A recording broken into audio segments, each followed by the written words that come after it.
జయరాజ్ గారు, సాక్షికి స్వాగతం అండి. నమస్కారం అమ్మా. నమస్కారం. మీలాంటి అనుభవం కలిగిన ఒక గొప్ప సీనియర్ జర్నలిస్ట్ నన్ను ఇంటర్వ్యూ చేయటం ఏదైతుందో నా జీవితంలో చాలా గొప్ప విషయం. మాకు చాలా అదృష్టం ఇది ప్రపంచానికి మనం మాట్లాడుకునేది తెలియాలి, ప్రపంచంలో మార్పు రావాలి. అవును అవును అవును మీ ఉద్వేగం చూస్తే అర్థమవుతోంది. జీవితం ఇప్పుడు మీరు నేను వృత్తిపరమైన అనుభవం వేరు, జీవిత అనుభవం గడించిన వాళ్ళు ధన్యులండి.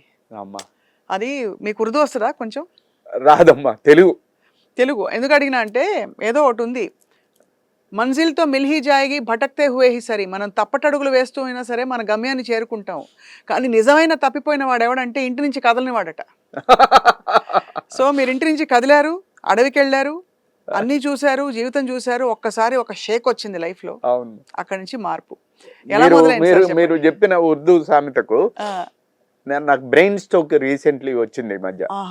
వచ్చి ఈ కాలు ఈ చెయ్యి దెబ్బతిన్నది. అయ్యో, నేను నడవలేని స్థితిలో ఉన్నాను. నా డాక్టర్ గారికి వెళ్ళాను, కర్ర పట్టుకొని వెళ్ళాను. ఆయన ఒక మాట అన్నాడు, నువ్వు కర్ర పట్టుకొని నడిచినంత కాలం నీకు నడక రాదు అని చెప్పాడు. ఆ తెల్లారే కర్ర పడేశాను, నడక స్టార్ట్ చేశాను. అది అది విప్లవం అంటే అంతే కదా. చాలా చాలా జీవితంలో మీరు కష్టం చూసారు కదా జయరాజ్ గారు. బాగా బాగా జైళ్ళు అరెస్టులు, చిత్రహింసలు, కొడితే బ్లడ్ పడిపోవటం, కొంచెం చిన్న చిన్న విషయాలలో కూడా రాజీ పడకపోవటం వల్ల కలిగిన ఇబ్బందులు. ఒకరోజు జైలుకి వెళ్ళాను. ఎందుకు వెళ్ళారు? అరెస్ట్ అయ్యారా?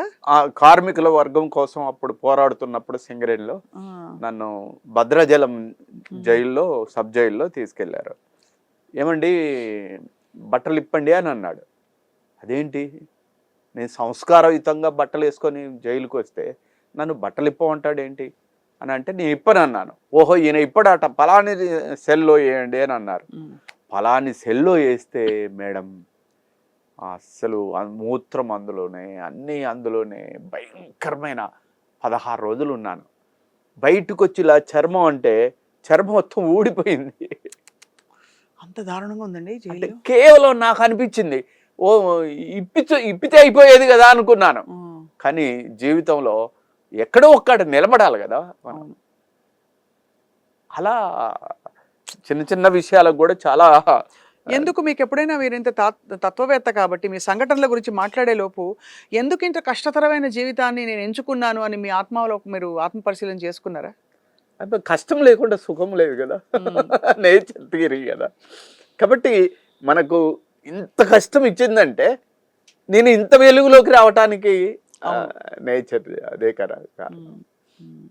ఆ కష్టాలు అనుభవించకుండా చాలా మంది అప్పుడు నన్ను చిత్రహింసలు పెట్టిన పోలీస్ అధికారులు కూడా అంటారు, నేను ఆ రోజు నిన్ను కొట్టబట్టే నువ్వు ఈ రోజు ఇంత గొప్పవాడివైనావని.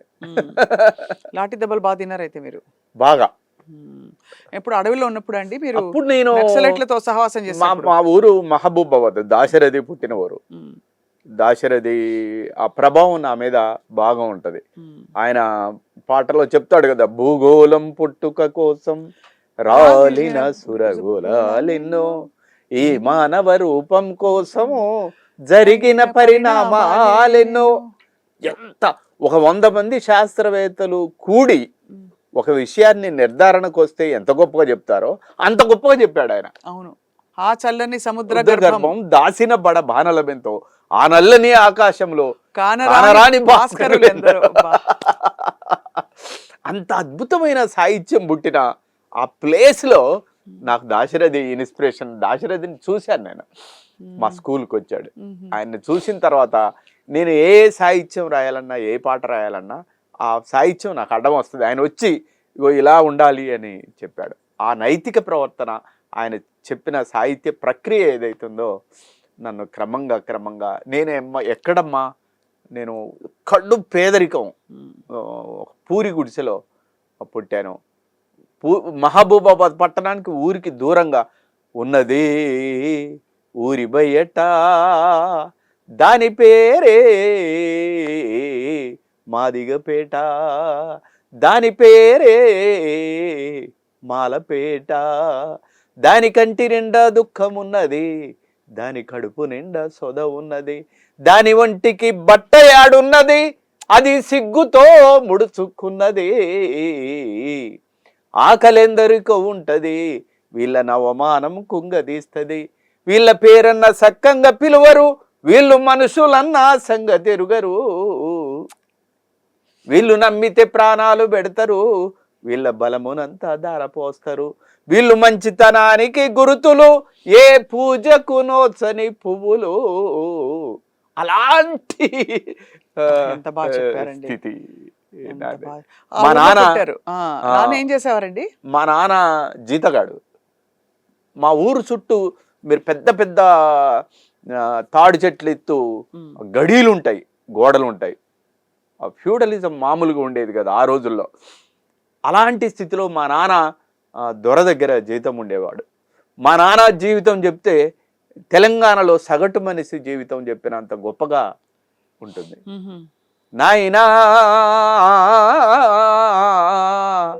నీ మట్టి కాళ్ళకు దండమే ఓ నాయనా, నాయనా నీ మంచి మనసుకు దండమే ఓ నాయనా. గొరుకొయ్య గొట్టంగా నాగల్లు గట్టంగా సాలు ఇరువాలేసి ప్రాణాలు బెట్టంగా, నెత్తురింకి నేల ఎర్రనాయేనేమో, చెమట చుక్కలి ఊట చెలిమెలాయేనేమో, ఆకలి తీరదు అవమానం ఉడగదు, పనికి దగ్గ ఫలము ఏనాడు దొరకదు. నాయనా నీ కంటిలో కన్నీటి చెలిమెలున్నాయేమి నాయనా, నాయనా నీ కడుపులో ఆకలి మంటలారావేమి నాయనా. గొర్రెల కొట్టం ఉర్చి బర్ల పెండా తీసి ఎడ్ల గిట్టలు గొట్టి గొడ్ల దారికి తెచ్చి ఆలమందలు గాసి పాలు పెరుగు తీసి దున్నపోతు కొరక దున్నటాన్ని నేర్పి పశులు మనసులు కలిసి వ్యవసాయమును చేసి బురద పొలము నుండే భువ సృష్టించేవు నాయనా. నీ ఊరేది పేరేది ఊరిలో గుడిసేది నాయనా, నాయనా నీ చేనేది చెలకేది చెరు వెనుక సెంటేది నాయనా. చేను చూడాకుంటే పానమాగాదాయే, అడవి పందులు వస్తే నిదుర పట్టాదాయే, కంటి చూపును తీసి చేను కంచగ నాటి మంచె పైన చేరి దంచి పాటలు పాడి నాయనా. నువ్వు పాట పాడితే సేను పొట్టకొచ్చి నాది నాయనా, నాయనా నీ మాటలింటూ కంకి పాలు పోసుకుంది నాయనా. కాళ్ళకున్న చేతబట్టుకొని తల రుమాలు తీసి కడుపు గట్టుకొని, డప్పు కొట్టే కాడ దరువులేసే కాడ బొట్టు పెట్టే కాడ బోన బెత్తే కాడ పటేళ్ళు పటవార్లు ఊర్లోకొచ్చే కాడ నాటు కోడితో పిల్ల రాతిరయ్యే కాడ నాయనా. నువ్వు కచ్చడాల ముందు కుక్కలా ఉరికేవు నాయనా, నాయనా ఊరి కుక్కలన్నీ నిన్ను చిత్రంగా చూసేవి నాయనా. కసి పెరుగుతున్నది, రసిగారుతున్నది, ఆగడాలే రోజు కాగడవుతున్నవి, నైజాము గుండెల్లో గుబ్బులవుతున్నది, ఊరి దొరల ముడ్డి బట్టూడుతున్నది, తుమ్మల శేసయ్య దళము గడిలోకొచ్చి ఊరి దొరలను బట్టి ఊరలంగా కొట్టిరని నాయనా. నీ కథలు వింటూ నేను కమ్యూనిస్టు నైతి నాయనా, నాయనా నీ నడక చూసి నేను నక్సలైటు నైతి నాయనా. అబ్బా అబ్బా అబ్బా. అదమ్మా జీవితం.